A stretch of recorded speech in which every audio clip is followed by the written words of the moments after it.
भंडारा जिल्ह्यातच नव्हे तर महाराष्ट्रातील 13 लोकसभेच्या जागेवर काँग्रेसने विजय मिळवला। काँग्रेस प्रदेशाध्यक्ष नाना पटोले यांच्या नेतृत्वात ही निवडणूक लढली गेली आणि महाराष्ट्रात काँग्रेसची ताकद वाढल्याचे चित्र आता पाहायला मिळत आहे।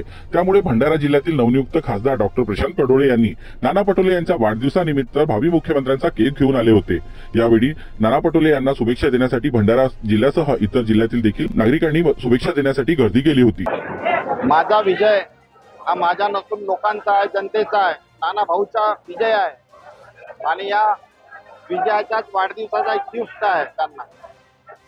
ज्याप्रमाणे महाराष्ट्रामध्ये नाना भाऊच्या नेतृत्वामध्ये हे आपण लढाई जिंकलेली आहे, या तानाशाहीच्या सरकारच्या विरोधात आपल्याला यश जे प्राप्त झालेले आहे, येणाऱ्या 4 महिन्याच्या नंतर सुद्धा या विधानसभेच्या निवडणुका संपन्न होणार आहेत आणि त्यामध्ये पूर्णतः विजय आपला नाना भाऊंचाच होईल आणि येणाऱ्या काळामध्ये ते महाराष्ट्र प्रदेशाचे भावी मुख्यमंत्रीच होतील हे आपल्याला ग्वाही देतो। कार्यकर्त्यांमध्ये उत्साह राहणं हे स्वाभाविक आहे।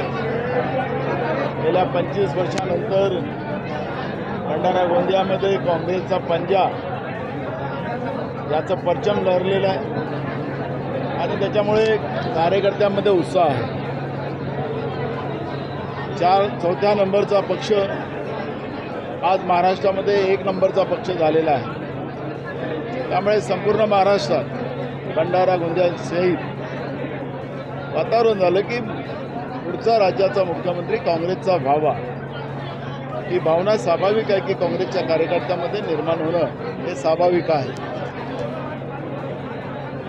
आम्ही सगळेजण प्रयत्न करतोय महाराष्ट्रामध्ये बहुमतानं काँग्रेसला कसं सत्तेमध्ये आणता येईल।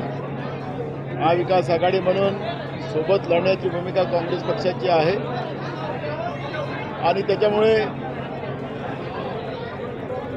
या सगळ्या परिस्थितीवर सगळ्या कार्यकर्त्यांना संघटनात्मक उभं करणं सुद्धा तेवढंच महत्त्वाचं आहे। जसं आत्ता आम्ही महाराष्ट्रामध्ये सगळ्यात 2 डिजिटमध्ये तर बाकी सगळे पक्ष 1 डिजिटमध्ये आलेला आहोत, तसं महाराष्ट्रामध्ये 3 डिजिटमध्ये आमचा पक्ष कसा जाईल त्यासाठी आम्ही काम करू।